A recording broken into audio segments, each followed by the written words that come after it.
If this story interested you, don't forget to subscribe to our channel and tell us what city you're watching from. Continuing. The morning sun crept shyly through the enormous windows of the office on the 12th floor of the commercial building in the Loop in Chicago. Robert Miller no longer even noticed the light. His eyes were fixed on the computer screen, scanning spreadsheets and financial projections as if the meaning of his existence were written there. The numbers danced before him, rising and falling, and each variation represented decisions that affected hundreds of employees, multi-million-dollar contracts, and the future of the construction company he had built from the ground up. 3 years. It had been 3 years since Marion was gone. 3 years since the silent illness had taken away not only his wife, but also the joy that once inhabited their spacious house in the Lincoln Park neighborhood. Robert didn't like to think about it. In fact, he had become a master of not thinking. Working was easier. Working was safe. In meetings, in negotiations, in contracts, he had control. At home, facing the brown eyes of Julia, his 8-year-old daughter, he felt lost, inadequate, incapable. Marion had always known how to handle the girl. She had that gentle, patient way of turning tantrums into conversations and tears into smiles. Robert was the provider, the one who ensured financial security, the one who built the future. Marion was the present, the warm embrace, the voice that sang before bedtime. When she passed, it was as if the entire house had lost its color, and Robert, unable to fill that void, simply withdrew.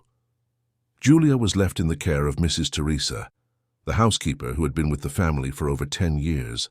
She was a middle-aged woman, her graying hair always tied in a bun, her hands calloused from so much care. She loved that girl as if she were her own granddaughter. She prepared Julia's favorite breakfast, took her to and from school, helped with homework, and listened to her childhood stories about classmates and games. Mrs. Teresa was the constancy, the affection, the presence that Robert couldn't be. He came home late every night. When he opened the door to Julia's room, the girl was already asleep, clutching a teddy bear that had been a gift from her mother. Robert would stand there watching, his daughter's peaceful face, feeling a tightness in his chest that he couldn't name. Was it guilt? Was it longing? Was it fear? Perhaps it was all of that mixed together. He would approach, adjust the blanket, move a strand of brown hair from her forehead, and whisper an apology that Julia never heard. Then he would leave, closing the door carefully, returning to his own empty room, where memories of Marion still echoed in the walls. It was on an April morning, during a parent-teacher conference, that Robert met Christine Moore. He rarely attended these meetings, but Mrs. Teresa had insisted so much that he finally gave in. It was something about Julia's performance, about the need for greater parental involvement. Robert entered the coordinator's office with the tired expression of someone who was there out of obligation, not desire. Christine was Julia's new teacher. She was around 35, with straightened blonde hair that fell to her shoulders, elegant clothes, and a smile that seemed rehearsed but effective. She greeted Robert with professional firmness, but there was something in her eyes that he couldn't immediately identify. Interest? Calculation? At the time, Robert interpreted it as friendliness. The meeting was brief. Christine spoke about Julia with a tone of measured concern, mentioning that the girl was too quiet, seemed distant from her classmates, and that her drawings in art class were always in dark shades. Robert listened to it all with a mix of guilt and discomfort. He knew it was true. He knew Julia was suffering. But what could he do? He didn't know how to be a father without Marion. Christine, sensing his vulnerability, softened her tone. She said she understood how difficult it was, that she had worked with other families in similar situations, and that with patience and attention, Julia could improve. She offered to give the girl special attention, to monitor her more closely. Robert, relieved to have someone who seemed to know what to do, thanked her sincerely. For the first time in a long time, he felt that maybe there was hope. The following months brought subtle changes. Christine began calling Robert, always with the excuse of updating him on Julia's progress. The calls were short at first, professional, but gradually they grew longer. Christine would ask about his work, comment on the pressures of being a teacher, and share personal stories. Robert, starved for conversations that weren't about business, began to appreciate those moments. It was nice to have someone who seemed to care, who didn't judge him for his failings as a father. Mrs. Teresa noticed the growing closeness, but said nothing. She saw Robert smiling on the phone, saw when he started coming home earlier sometimes for dinners that Christine suggested. The teacher began to frequent the house, always with the justification of helping Julia with a school project. Julia at first enjoyed the attention. Christine was kind to her, brought small gifts and praised her drawings. But there was something in the way she looked at Mrs. Teresa that the housekeeper didn't like. It was an appraising glance, as if she was sizing up the territory. The relationship between Robert and Christine evolved quickly. For him, it was as if a little light had returned to his life. Christine was organized, decisive, and knew exactly what she wanted. She filled the silence of the house with her strong presence. She proposed changes to the decor, suggested new habits, and spoke about the importance of structure and discipline for Julia. Robert, exhausted from making all the decisions alone, let her take over. 6 months after their first meeting, Robert asked Christine to marry him. It was a decision he justified to himself as practical. Julia needed a mother figure. He needed someone to bring order to his life. Christine accepted with an enthusiasm that seemed genuine. The wedding was discreet, held on a Saturday afternoon at the courthouse with few guests. Julia was there, wearing a simple white dress that Mrs. Teresa had chosen. The girl smiled when Christine knelt and promised to care for her, as if she were her own daughter. Mrs. Teresa in the background watched with a heavy heart. She wanted to believe that everything would work out, that Julia would finally have the mother she so desperately needed. But something in the way Christine squeezed the girl's hand, a little too firmly, sent a shiver down the housekeeper's spine. The first few months of marriage were a period of adjustment. Christine quit her job at the school, claiming she wanted to dedicate herself fully to the family. Robert agreed without question. After all, he earned enough to support them all comfortably. Christine took over the management of the house with military efficiency. She created schedules for everything. Breakfast at 7 sharp, lunch at noon, dinner at 7 in the evening. Julia was to do her homework between 3 and 5 o'clock, no exceptions. Television was only allowed on weekends, and even then, with pre-approved programming. Mrs. Teresa, who once had the freedom to care for Julia in her own way, began to feel the walls closing in. Christine overruled her decisions, corrected her choices, and suggested that she focus only on the cleaning and organization of the house. The housekeeper tried to talk to Robert a few times, but he was always busy, always rushing, to another meeting, another contract. When she did manage to speak with him, Robert would just smile and say that Christine was trying to help, that it was good to have someone with a firm hand. Julia, little by little, retreated even further into herself. Meals, which had once been quiet moments with Mrs. Teresa, became correction sessions. Christine criticized the girl's posture at the table, the way she held her silverware, the amount of food she left on her plate. She said she was teaching good manners, that Julia needed to learn to be a polite young lady. Robert, when present, would agree distractedly, not noticing the fading light in his daughter's eyes. Julia's drawings, which once had at least a few colorful strokes, were now almost entirely gray. Only pink appeared now and then in small details. Christine said it was a phase that the girl was expressing herself. Mrs. Teresa knew better. She saw how Julia flinched when her stepmother entered the room, how the girl stopped singing the songs Marion used to teach her. It was on a September afternoon that Mrs. Teresa realized the gravity of the situation. She was putting away clothes in Julia's room when she found, hidden in the back of the closet, the pink dress. It was the last gift Marion had given her daughter, weeks before she passed away. A simple cotton dress with small embroidered flowers. Julia loved that dress, wore it whenever she could. But now it was there, forgotten, almost hidden. Mrs. Teresa picked up the garment carefully and noticed it was worn with time, with small stains that no longer came out, the fabric thin in some spots. She took the dress to wash and mend the small tears, hoping to return it to Julia in better condition. But when Christine saw it, her face hardened. She said that the dress was too old, that it was no longer appropriate for Julia to wear. Mrs. Teresa tried to argue, to explain the significance of that piece of clothing, but Christine was firm. She ordered that the dress be put away, that Julia had new and better clothes now. That night, Mrs. Teresa heard crying coming from Julia's room. The girl was lying down, hugging her teddy bear, sobbing softly. The housekeeper went in, sat on the edge of the bed and stroked the girl's hair. She asked what had happened.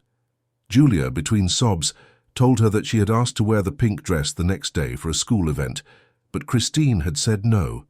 She had said that the dress was a thing of the past, that it was time for Julia to grow up and forget. Mrs. Teresa felt anger rise in her throat, but she controlled herself. She held Julia's small hands and promised she would talk to her father. The girl shook her head, saying it was no use, that her father was never home, that he didn't listen to her anymore. The words were like knives in the housekeeper's heart. She hugged Julia tightly and stayed there until the girl fell asleep. The next day, Mrs. Teresa tried to speak with Robert before he left for work. But he was late, stuffing papers into his briefcase, talking on the phone at the same time. She only managed to say that they needed to talk about Julia. Robert promised they would talk that evening, but Mrs. Teresa already knew he wouldn't keep his promise, and he didn't. The routine continued, each day a little more suffocating. Christine began to make comments about Mrs. Teresa in front of Robert, subtle at first.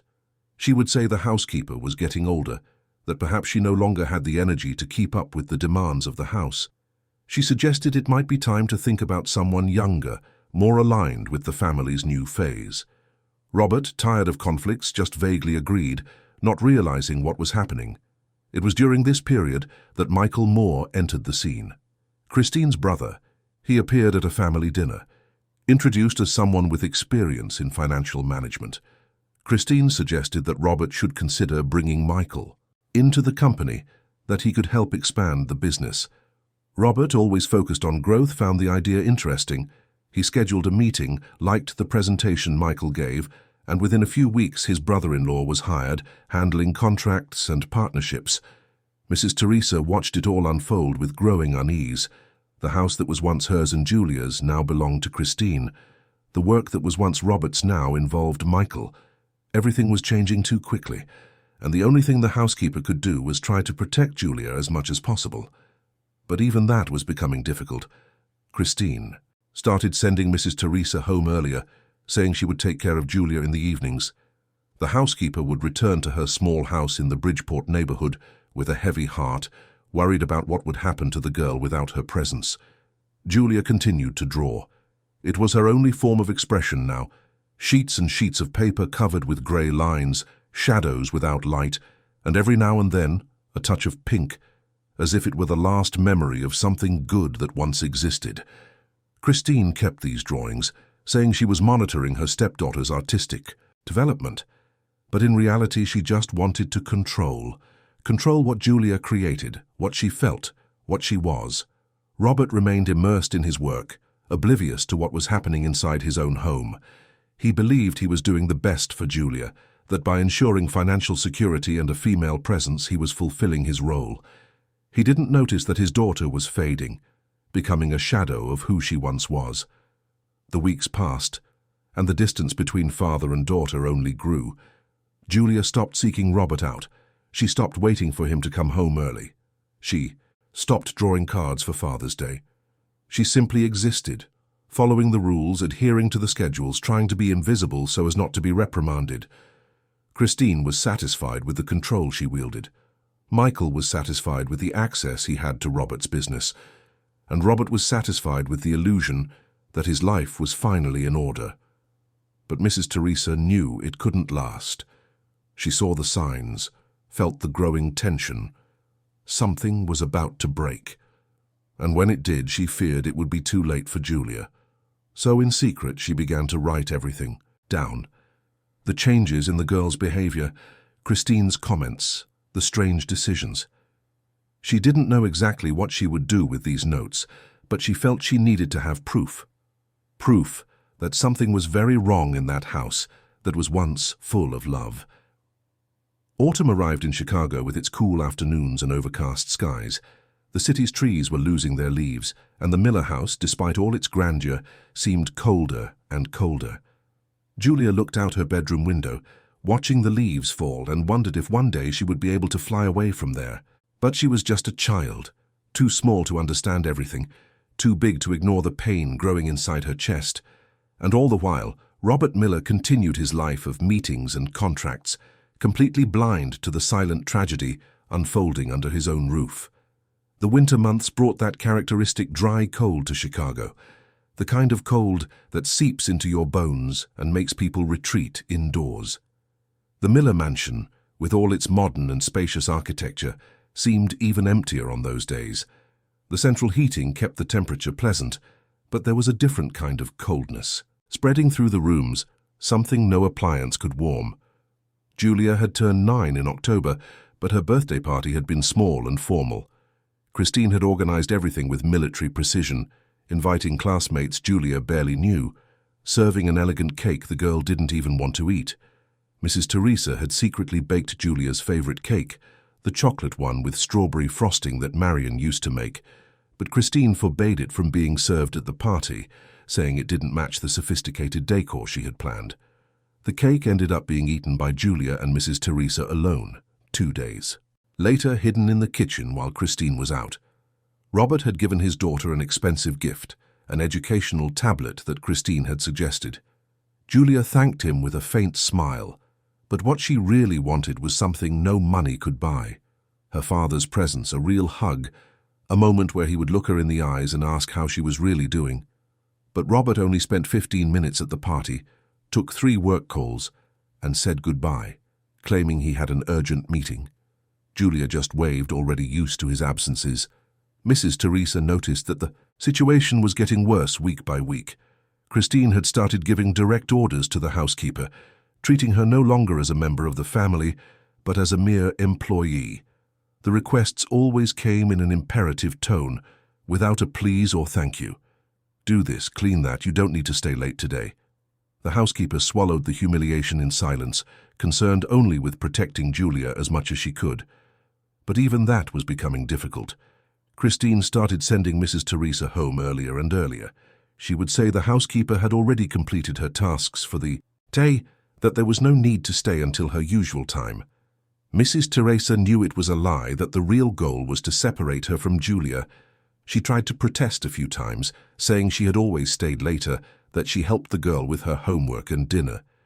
Christine would smile that cold smile and reply that the situation was different now, that she, as a mother, wanted to spend more time with her stepdaughter. Mother. The word sounded strange coming from Christine. Mother was what Marion had been. Mother was affection, patience, understanding. Christine was control, rigidity, punishment. But Robert didn't see, or didn't want to see. Whenever Mrs. Teresa tried to talk to him, whenever she hinted that something wasn't right with Julia, he would brush it off. He'd say the girl was just adjusting, that changes were difficult for children, that with time everything would settle down. In November, Mrs. Teresa had her last great opportunity to be present. It was when Christine announced she would be taking a 3-day trip to Los Angeles for a specialization course in early childhood education. Robert was traveling to New York City for work that same week. The housekeeper would be in charge of Julia during those days. They were 3 days of respite. Julia started smiling again, started talking during meals, started asking Mrs. Teresa to sing the old songs. The 2 of them cooked together, watched movies and drew. In the drawings from those days, the grey was joined by other timid colours, a touch of blue here, a stroke of green there. But the peace was short-lived. When Christine returned, her gaze on Mrs. Teresa had changed. It was as if she knew that during those days the housekeeper had regained ground, had won back Julia's trust, and that could not be allowed. The following week, Christine called Mrs. Teresa for a conversation in the living room. She spoke in a calm, almost sweet voice, but with words as sharp as blades. She said she had rethought the dynamics of the house, that perhaps it would be better to have a younger person taking care of the tasks, someone with more energy. Mrs. Teresa felt the floor give way beneath her feet. She tried to argue. said she had worked in that house for over a decade, that she had known Julia since she was a baby, that the girl needed her. Christine listened with feigned patience and then delivered the final blow. She said the decision had already been made, that Robert had agreed, that Mrs. Teresa would be let go at the end of the month. She offered a generous severance package, praised her years of service, but was clear there was nothing to discuss. Mrs. Teresa sought out Robert in desperation. She managed to catch him at his office during a rare moment when he was alone. She begged him to reconsider, spoke about how much Julia needed her, about how the girl was changing, closing herself off, losing her joy. Robert listened with a tired expression. He said he understood Mrs. Teresa's attachment, but that Christine was right in wanting to fully take over the care of the house and Julia. He said the housekeeper would always be remembered fondly, that the severance would be fair, that she deserved to rest after so many years of work. Rest. As if Mrs. Teresa were asking for retirement, as if she weren't there fighting for a child's safety. The housekeeper left the office with tears in her eyes but maintained her dignity. She would not beg. But she would not abandon Julia without trying to do something first. In her last days at the house, Mrs. Teresa observed everything with renewed attention. She noted the rigid schedules Christine imposed, the meals where Julia barely ate, the times the girl was sent to her room as punishment for any trivial matter.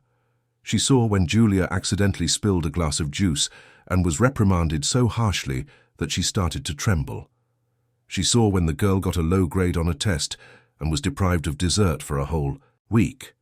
She saw when Julia asked to watch a cartoon and Christine said television was a waste of time, that she should be studying or reading something educational.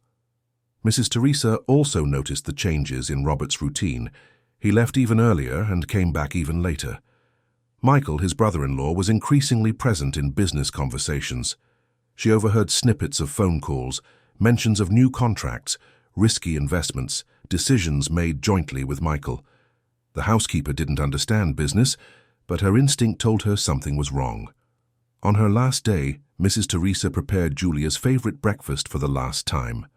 Pancakes, with syrup, just as Marion used to make.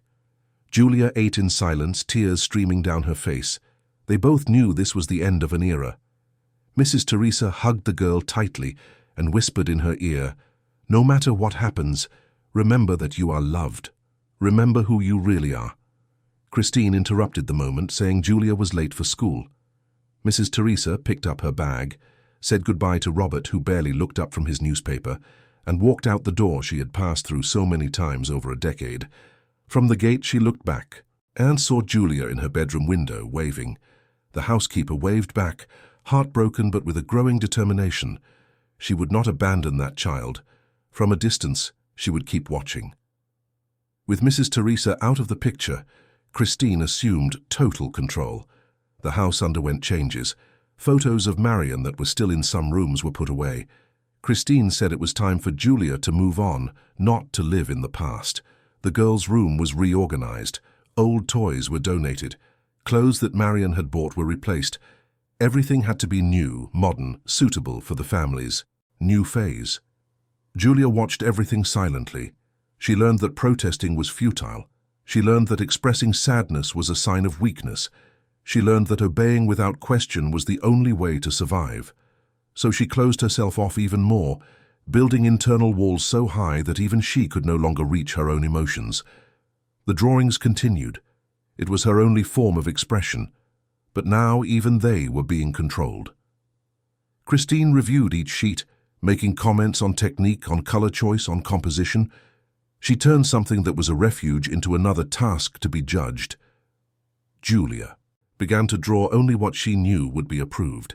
Symmetrical houses, perfect trees, cloudless skies, everything clean, organized, lifeless. At school, the teachers began to notice changes. Julia, who was once a participatory student, became apathetic. She no longer raised her hand to answer questions. She didn't play during recess. She would stay alone in a corner, drawing in her notebook. One of the teachers, concerned, called Christine for a meeting. The stepmother listened to the concerns with a perfectly rehearsed expression of worry. She said that everything was fine at home, that Julia was just going through a phase of introspection, that it was part of growing up. The teacher wasn't entirely convinced, but she had no proof of anything wrong, so she just asked them to be vigilant. It was around this time that Patricia Mendes, the mother of one of Julia's classmates, began to notice something strange. Her daughter, Laura, mentioned that Julia never brought interesting snacks anymore, that the girl was always quiet, that she seemed sad. Patricia, an observant and empathetic woman, started watching Julia at school pickup. She saw how the girl walked slowly to the car, how she hesitated to get in, how she looked back as if she wanted to stay outside longer. One day, Patricia saw Christine picking Julia up and watched their interaction. There was no hug, no smile. Just a curt order for Julia to get in the car, followed by a criticism of her wrinkled uniform. Patricia felt an unease she couldn't explain. It seemed familiar, something she had seen before. It took her a few days to remember. Years ago, at another school where her older daughter studied, there was a case of a teacher who was removed for inappropriate conduct with students. Nothing physically violent, but a pattern of psychological control, excessive punishments and subtle humiliations. The teacher's name was Christine Moore. Patricia wasn't sure if it was the same person, but the coincidence was too great to ignore. She started asking discreet questions, talked to other mothers, and tried to find out more about Julia's stepmother. She discovered that Christine had changed schools a few times, always with vague justifications. She discovered that she had recently married a wealthy man, that her brother now worked for the family company. She discovered that the housekeeper who had cared for Julia had been dismissed shortly after the wedding. Patricia knew she needed more information before making any accusations, so, using the investigative journalism skills she had developed in the past, she began to dig deeper. She found an old news report about a private school in Naperville where there had been allegations of abusive treatment of students. The teacher's name had been omitted from the report, but Patricia managed to contact one of the mothers who had filed the complaint. The woman confirmed it. It was Christine Moore. She wasn't prosecuted because the families preferred to just have her removed, avoiding a scandal. But the pattern was there. Excessive control, disproportionate punishments, emotional isolation of the children.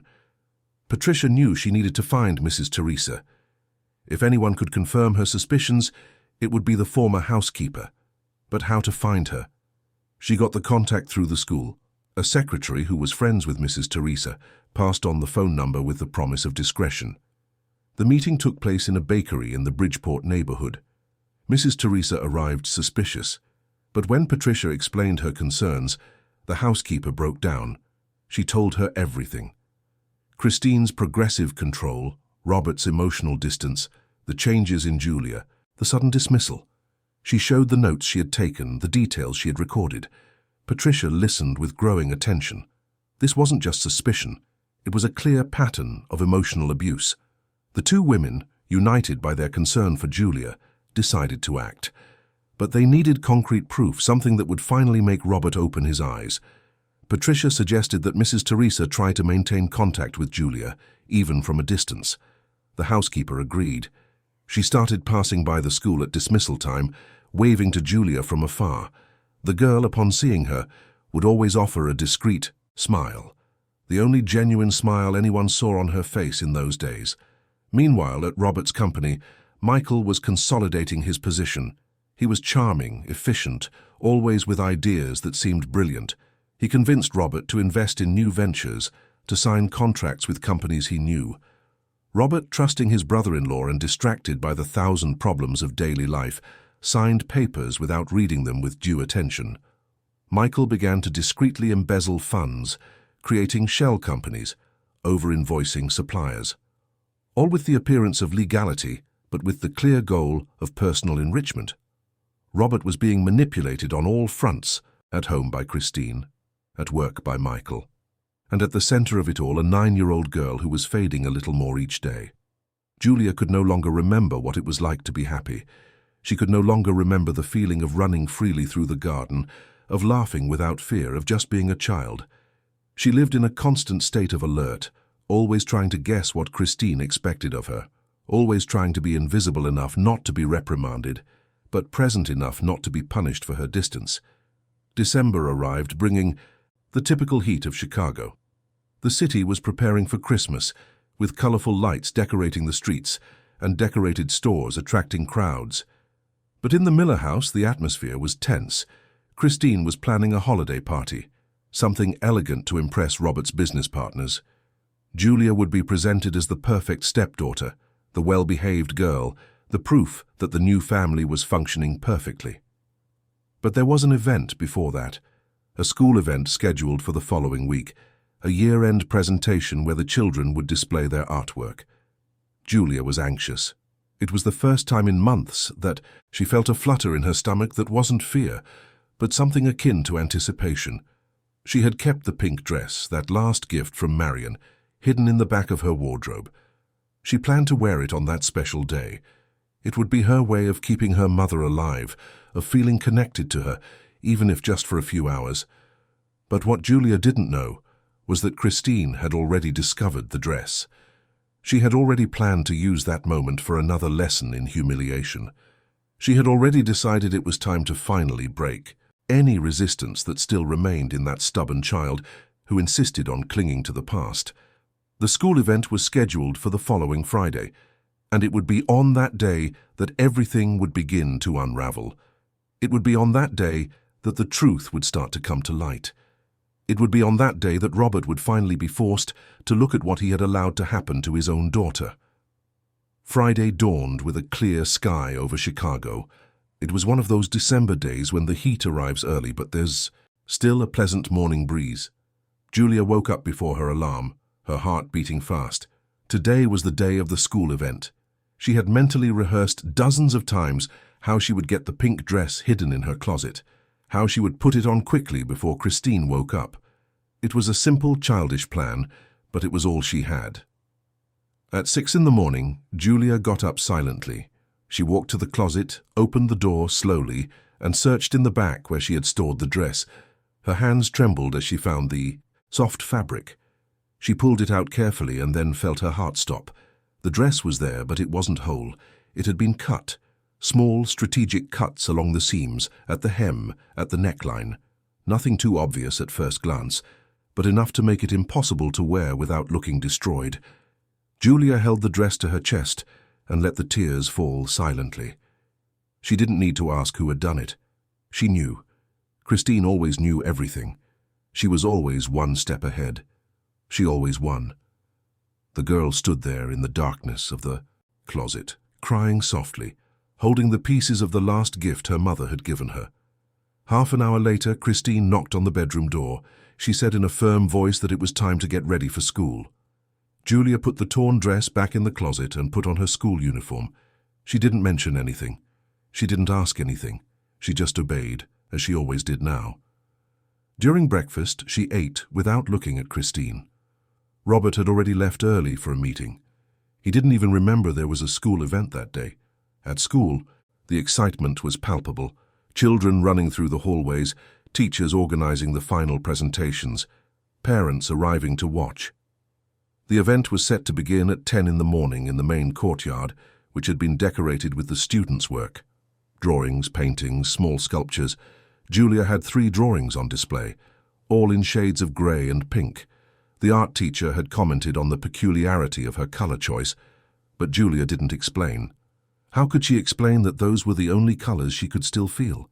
Christine arrived at 9:30, elegant as always, greeting other parents with rehearsed smiles. She was good at that, at appearing to be the perfect stepmother. Julia watched from a distance, feeling a growing emptiness in her chest. She knew what was coming. She knew Christine would make a point of turning this day into another demonstration of control. And that's exactly what happened. When it was time to take pictures of the families with the students' work, Christine called Julia over. The girl approached slowly. Other children were surrounded by their parents, laughing, being hugged. Julia stood next to Christine, rigid, forcing a smile that didn't reach her eyes. The stepmother placed a hand on her shoulder, not with affection, but with possession. The picture was taken. Julia would look happy to a casual observer, but in the girl's eyes was a cry for help that no one seemed to see. Mrs. Teresa was there. She had received a message from Patricia about the event and decided to come even though she knew she wasn't welcome. She stood at the back of the courtyard, among other adults, watching. When she saw Julia in that photo, when she saw the girl's expression, her heart ached. She took a photo with her old cell phone, a photo that showed Julia full length next to Christine, with that blank expression wearing her simple school uniform, while other children wore beautiful festive clothes. It was then that the moment that would change everything occurred. One of the teachers asked the children to go get their special projects, the ones they had worked on with the most dedication. Julia went to her desk and picked up one last drawing, different from the others. It was a drawing she had made in secret at home during the nights she couldn't sleep. It was a drawing of a girl wearing a pink dress holding the hand of a woman with dark hair and a gentle smile. In the background, only grey shadows. When Christine saw the drawing, her face hardened. She knew who the woman in the picture was. It was Marion, and that was unacceptable. In front of everyone, she said in a cold voice, "This drawing shouldn't be here." Julia froze. Christine continued, "You should have brought something current, not live in the past." Some people around them started to stare, embarrassed. The girl tried to explain in a low voice, "The teacher asked us to bring something important, and this is important to me." Christine then did something that shocked even the most distracted adults. She snatched the drawing from Julia's hands and with a swift movement tore it in half. She said, "What's important is that you learn to follow instructions." Silence spread across the courtyard. Julia stared at the pieces of the drawing on the ground, her last visible connection to her mother, now destroyed. She didn't cry. She didn't scream. She just stood there, frozen as something inside her broke for good. Mrs. Teresa saw everything. With trembling hands, she filmed the last few seconds of the scene. Patricia, who was also present, witnessed the moment. The two women looked at each other, knowing they now had something concrete. But more important than the evidence was waking Robert up. And for that, they knew they needed to reach him emotionally. Mrs. Teresa waited for the event to end. She waited for Christine to take Julia away, the girl walking like a robot, expressionless. She waited for most of the people to leave. Then she approached a few teachers who had witnessed the scene and spoke with them briefly. They confirmed it wasn't the first time they had seen strange behavior from Christine, but never anything so openly aggressive. Mrs. Teresa thanked them and left, certain that she needed to act fast. That same day, while all this was happening, Robert was in a decisive meeting. It was the negotiation of a multi-million-dollar contract that had been in the works for months. Michael was by his side, acting as a financial consultant. The meeting was taking place at a luxury hotel on the North Shore. Robert was focused, confident, believing this would be another great success for his company. It was during a break in the meeting, when Robert picked up his phone to check messages, that he saw the photo sent by Mrs. Teresa. It was the image of Julia at the school event, that blank expression, that empty gaze. Along with the photo, a message. "Mr. Miller, please, see what is happening to Julia. She needs you. Something terrible happened at school today. Please, go to her." Robert stared at the photo for a long moment. Something in that image hit him in a way nothing else had in years. It was as if he were seeing Julia for the first time in a long time, really seeing her. Not the idea of Julia, not the daughter he imagined was fine, but the real child, suffering, silently crying for help. He kept looking at that photo, and memories began to flood his mind. Baby Julia in Marion's arms, laughing with that crystal-clear sound of pure joy. Little Julia running through the garden, calling, "Daddy, Daddy, come play with me." Julia drawing at the kitchen table, proudly showing off every scribble. When was the last time he had really played with her? When was the last time he had asked about her? Drawings? When was the last time he had truly hugged her, without rushing, without thinking about work? Michael interrupted his thoughts, saying the meeting was about to resume. Robert looked at his brother-in-law, at the documents on the table, at that business environment that had been his refuge for so long. And suddenly none of it seemed important. No contract, no $1 million, no professional success was worth what he saw in that photo, his daughter's suffering. Robert stood up. Michael asked what he was doing. Robert replied simply, I have to go. Michael tried to argue, said this was the most important meeting of the year, that they couldn't just leave. Robert looked at him and said with a firmness that surprised even himself, "My daughter is more important. You can reschedule or cancel, I don't care. I have to go now." He walked out of that hotel without looking back, leaving Michael and the partners confused. He got in his car and drove at high speed to the school. His mind was racing. He called Mrs. Teresa while he drove, asking her to explain what had happened. The housekeeper, her voice choked with emotion, told him about the torn drawing, the public humiliation, about how Julia had been suffering for months and no one was really seeing it. Robert felt a wave of guilt so strong he almost stopped the car. How had he not noticed? How had he let things get to this point? He remembered all the times Mrs. Teresa had tried to talk to him, all the times he had brushed her off, all the meetings he had prioritized over his daughter. He remembered the promise he made to Marion in her final days. He had held her hand and promised he would take care of Julia, that he would do everything to make her happy. And he had broken that promise. He had abandoned his daughter when she needed him most. When Robert arrived at the school, the event was already over. He ran in, looking for Julia. A teacher informed him that the girl had left with her stepmother almost an hour ago. Robert felt a surge of panic. He took out his phone and called home. It rang several times before Christine answered. He asked where Julia was. Christine, in a controlled voice, said the girl was in her room being punished for misbehaving at the event. Punished. The word echoed in Robert's mind. He asked what exactly had happened. Christine gave her version.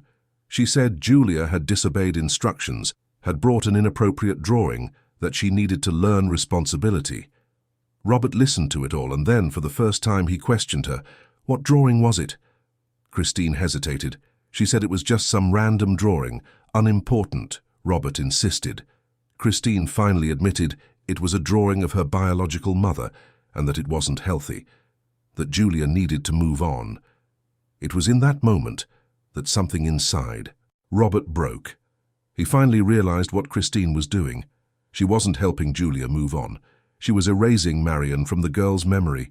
She was isolating Julia from everything that connected her to her mother, from everything that made her feel loved. Robert hung up the phone without another word and drove home even faster. When he arrived, Christine was in the living room, serene as always. Robert ignored her completely.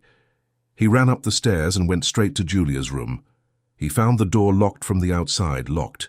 His daughter was locked in her own room. He opened the door with trembling hands and found Julia sitting on the floor, leaning against the bed, hugging her teddy bear.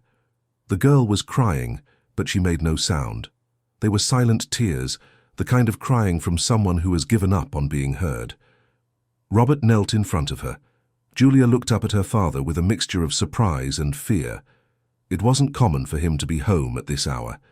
It wasn't common for him to come to her room. Robert held out his arms, and for the first time in years, he said the words he should have said every day. "I'm sorry, my daughter. I'm sorry for everything." Julia hesitated. Then, as if a dam had broken, she threw herself into her father's arms and began to cry for real. Loud, desperate sobs from someone who was finally allowed to feel. Robert held her tightly, feeling her small body tremble against his. He cried too, tears of guilt, of anger at himself, of pain for having failed so completely with the child who was all he had left of Marion. They stayed like that for a long time. Julia couldn't stop crying. Robert couldn't stop apologizing. Christine appeared at the door, trying to explain, trying to justify herself. Robert looked at her with an expression she had never seen before. It was pure rage. He said only, "Get out." Christine tried to argue. Robert repeated, his voice louder, "Get out of this room now." When Christine finally left, Robert closed the door and returned to Julia. He sat on the floor with her, letting her cry as much as she needed. When the sobs finally subsided, he asked, his voice soft, "Tell Daddy, my daughter. Tell me everything that's been happening." And Julia told him. In a trembling voice between tears, she told him everything, about the rigid rules, about the punishments for every mistake, about how Christine made her feel wrong all the time. She told him about the pink dress that had been torn, about Mrs. Teresa being sent away, about how she could no longer talk about her mother, about how she felt so alone even in a house full of people. Robert listened to every word as if it were a blade piercing his chest. Each revelation was more proof of his own blindness, his own negligence. He had failed to protect the most important person in his life. He had let a stranger come in and destroy what was left of his family. When Julia finished speaking, exhausted, Robert picked her up and carried her to bed. He lay down beside her, something he hadn't done since Marion passed away. He stayed there, holding Julia's small hand, until she finally fell asleep. Then he got up, with a determination he hadn't felt in years. It was time to fix things. It was time to truly be a father, and the first step would be to uncover the whole truth about Christine Moore and her brother. Robert was no longer the distracted man who signed papers without reading them. He was awake. And when Robert Miller woke up to reality, he became the ruthless businessman who had built an empire from scratch. Only now, for the first time in years, he was using that strength to protect what really mattered: his daughter. Night fell over Chicago, but there was no silence in the Miller house. Robert waited until Julia was sound asleep before going downstairs to confront Christine.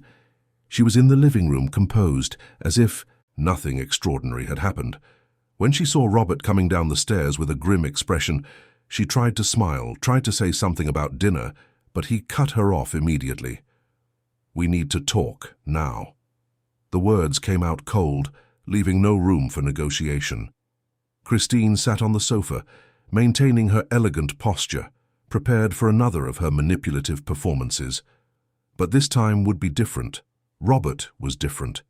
He started by asking direct questions about the pink dress Julia loved so much, about the torn drawing at school, about Mrs. Teresa's sudden dismissal, about the punishments, the rigid rules, the girl's emotional isolation. Christine responded with her usual rehearsed calm, saying it was all necessary discipline, that Julia needed structure, that he didn't understand child education. But Robert wasn't buying that narrative anymore.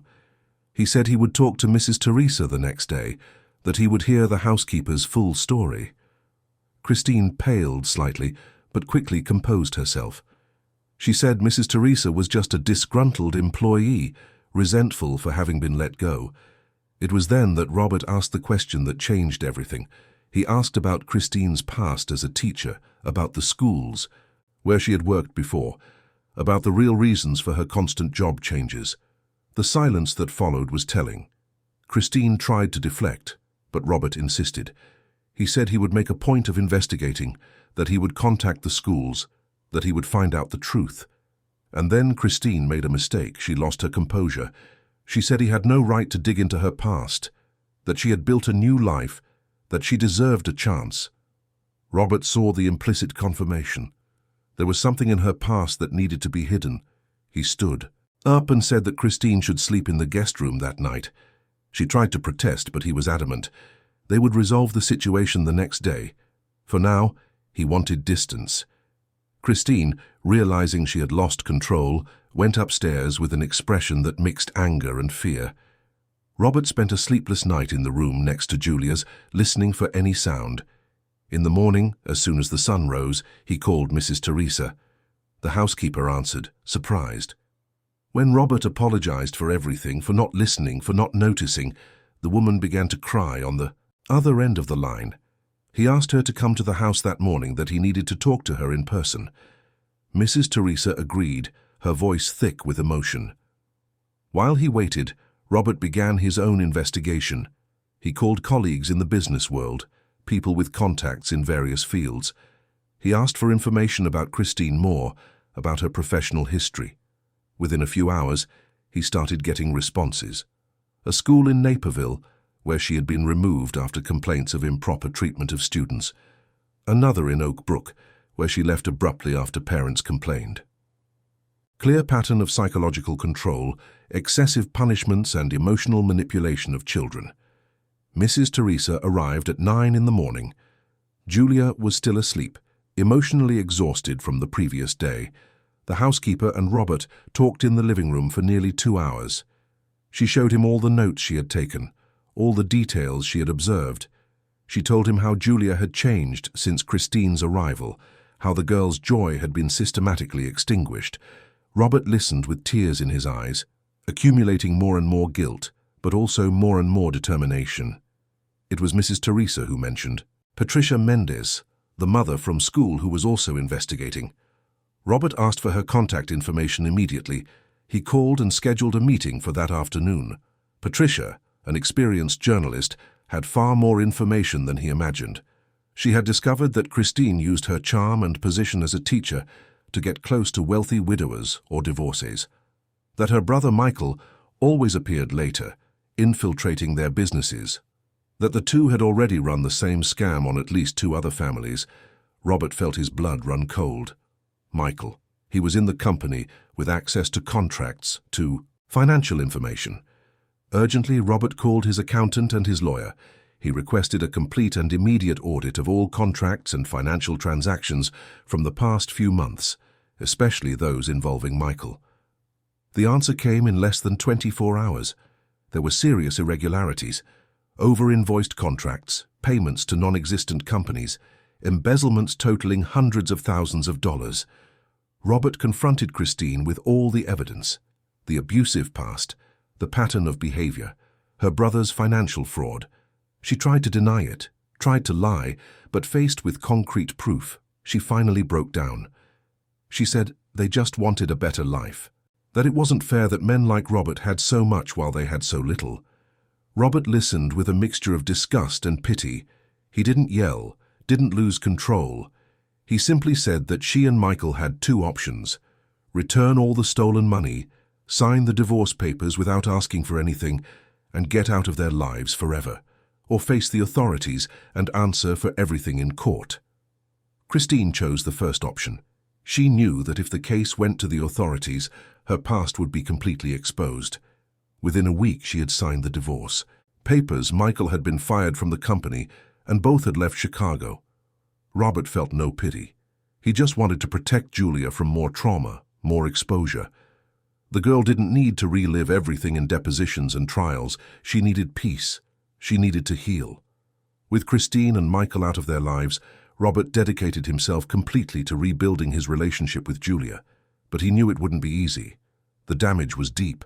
The girl had spent months being controlled, humiliated and emotionally isolated. She wouldn't trust him again overnight. She needed professional help. He needed guidance. It was Patricia who recommended the Haven Therapeutic Support Center, an institution specializing in children who had experienced emotional trauma. Robert scheduled an assessment. On the day of the first appointment, Julia was scared. She held tightly to Mrs. Teresa's hand, who had immediately returned to work at the house after Christine's departure. Robert went with them, anxious, wanting to do everything right this time. They were greeted by Dr. Laura Evans, a psychologist specializing in art therapy for children. She was about 40 with short brown hair and eyes that conveyed a genuine calm. Her office was unlike any doctor's room Robert had ever seen.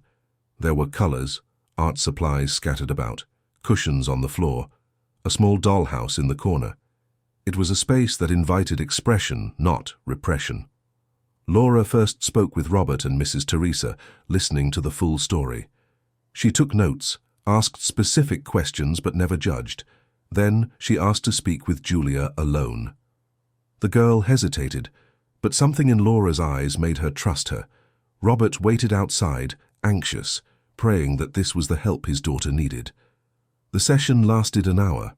When the door opened, Julia came out with red eyes, but there was something different in her expression. It was exhaustion, but it was no longer the dead weight she had been carrying.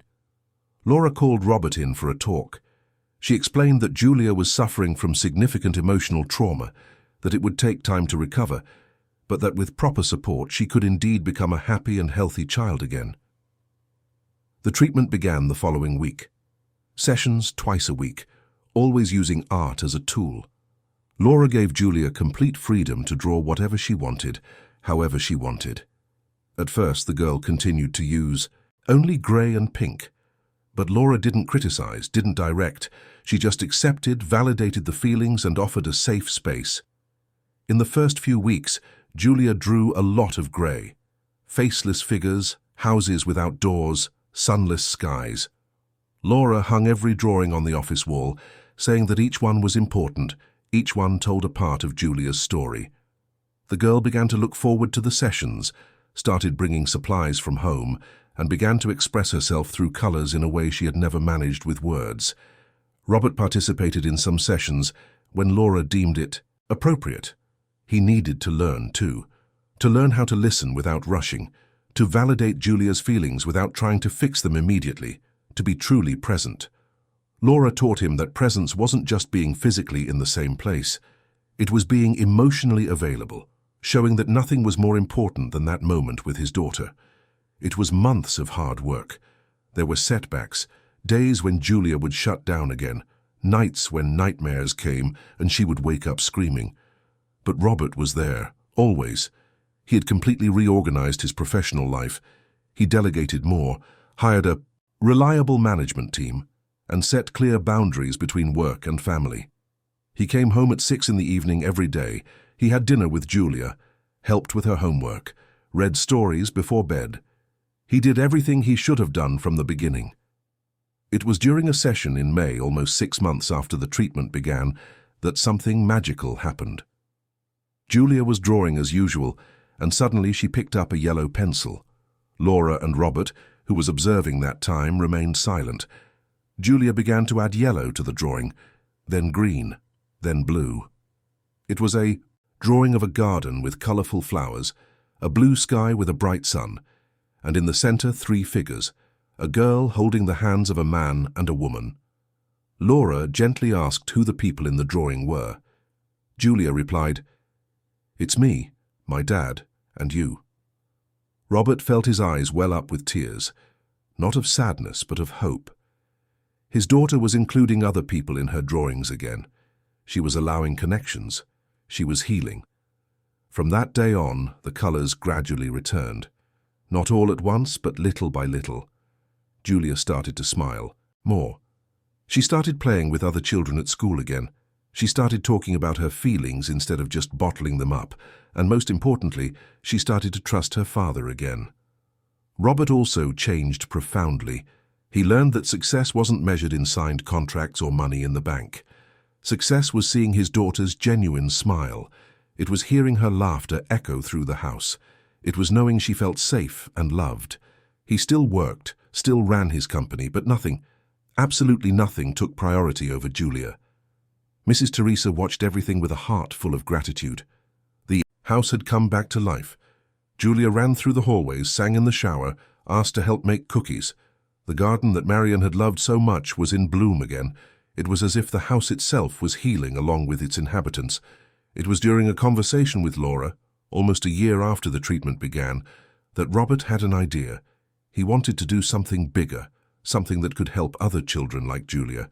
He wanted to turn his pain into purpose. He talked to Laura about the possibility of creating a support centre for children who had experienced emotional trauma.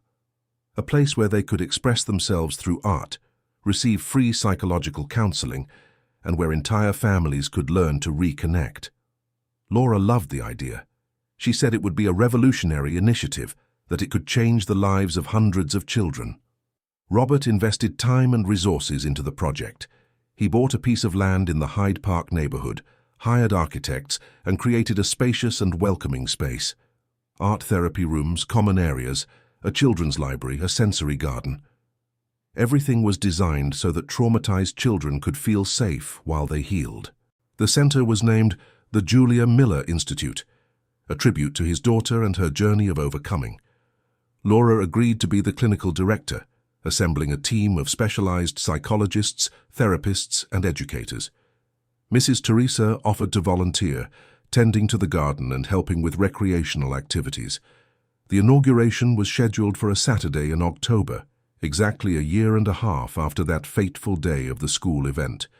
Robert invited local officials, mental health professionals, but most importantly, he invited families who could benefit from the centre. Julia was excited but also nervous.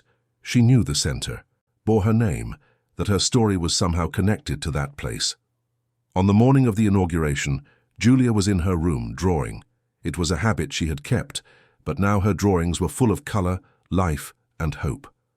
She had made a special drawing for that day, a large, colorful family with children playing, adults smiling, and flowers everywhere. In the center of the drawing, she wrote, "A place to heal hearts." During the event, Robert gave an emotional speech. He spoke about his journey from an absent father to a present one. He spoke about the mistakes he made and the lessons he learned. He spoke about Julia, about her resilience, about how she taught him the true meaning of love and family. Many in the audience cried, touched by his honesty and vulnerability. When it was time to take the official inauguration photo, Julia asked for something special. She wanted Mrs. Teresa and Laura to be in the photo too. She said they were part of her family, that without them, none of this would have been possible. Robert agreed immediately. The photo was taken. Robert in the center, Julia by his side holding his hand, Mrs. Teresa on the other side with her hand on the girl's shoulder, and Laura slightly behind them, with a proud smile. It was an unconventional family, but it was a true family, built on love, respect, and genuine care. The following months brought a new routine. Robert continued his work, but always with clear boundaries. Julia made new friends, participated in extracurricular activities, and simply got to be a child. She visited the institute regularly, sometimes participating in activities, sometimes just watching other children heal as she had healed. Laura became a constant presence in their lives. She had dinner with them once a week, went to Julia's school events and celebrated birthdays. There was a deep connection between her and this family that had formed from the ashes of so much suffering. It wasn't romance, it was something deeper. It was chosen family, love based on mutual respect and genuine care. A year after the Institute's inauguration, Robert was on the porch of his house, drinking coffee on a Sunday morning. Julia was in the garden with Mrs. Teresa, planting new flowers. Laura would be arriving soon for lunch. He watched the scene and felt a peace he never imagined possible. He had wasted so much time. He had made so many mistakes, but now, finally, he was truly living. Julia looked up and saw her father watching. She waved with that open smile that had returned to light up her face. Robert waved back, his heart full of gratitude. Gratitude for having woken up in time. Gratitude for having had a second chance. Gratitude for being able to witness his daughter growing up strong, happy, and loved. The Julia Miller Institute continued to grow, helping dozens of children and families. Each life touched was a redemption, a way for Robert to transform his past mistakes into hope for the future of others. He knew he could never get back the lost time, but he could make sure that every day from then on would count. That afternoon, during lunch, Julia showed off her latest drawing. It was a large tree with strong roots and branches that reached for the sky. On the branches were small, colorful birds. She explained that the tree represented their family. The roots were the memories of her mother, that she could now honor without pain. And the birds were all the people she loved. Her father, Mrs. Teresa, Laura, her friends, all the children at the Institute. Robert looked at the drawing and felt that he finally understood what Marion meant when, in her final moments, she asked him not just to take care of Julia, but to truly live with her. Living wasn't just about providing. Living was being present. Living was loving unconditionally. Living was having the courage to look at your own mistakes and do things differently. The afternoon light streamed through the house's windows, bathing everything in golden tones. It was the kind of light Marion had always loved, the kind that made everything seem magical. Robert smiled, feeling that somehow she was there, proud, seeing that he had finally learned the most important lesson of all. True love requires presence, it requires sacrifice, it requires the courage to put the ones we love first, always. Julia carefully put away the drawing. She said she would hang it at the Institute so other children could see it and know that it was possible to heal, that it was possible to have colors in life again. Robert hugged his daughter, and in that embrace was contained their entire journey, the pain, the guilt, the redemption, the love regained, the hope for tomorrow. The story of Robert and Julia was a story of mistakes and triumphs, of loss and rebuilding, but above all, it was a story about it never being too late to change, to do what's right, to choose love above all else. And that choice made every day, in every moment, was what transformed a house into a home, acquaintances into family, and survival into a full life. The sun set over Chicago, painting the sky pink, orange, and gold. Julia looked out the window and smiled. Pink was no longer the color of pain, but the color of the flowers her mother loved, the color of the sunsets she could now enjoy beside her father. The colors had returned to her life, and with them hope, joy, and the certainty that she was loved. And in the end, that was all that mattered. Dear listeners, we hope that the story of Robert and Julia has deeply touched your heart. If you were moved by this journey of redemption, of pain transformed into healing, of absence transformed into presence, please leave a like on this video, subscribe to the channel so you don't miss any stories, and tell us in the comments which moment marked you the most. Have you ever gone through something similar? How do you deal with guilt and the need to start over? Share with us. Every day we bring intense and real stories like this one, which reveal the deepest side of the human soul, the invisible struggles that so many families face, and the incredible strength that exists within each of us to change and grow. Your participation in the comments enriches our community and helps us bring more and more stories that truly matter. We look forward to seeing you in the next episode with another narrative that will stir your emotions and make you reflect on what truly matters in life. Until then, take care of those you love and remember, it's never too late to start over.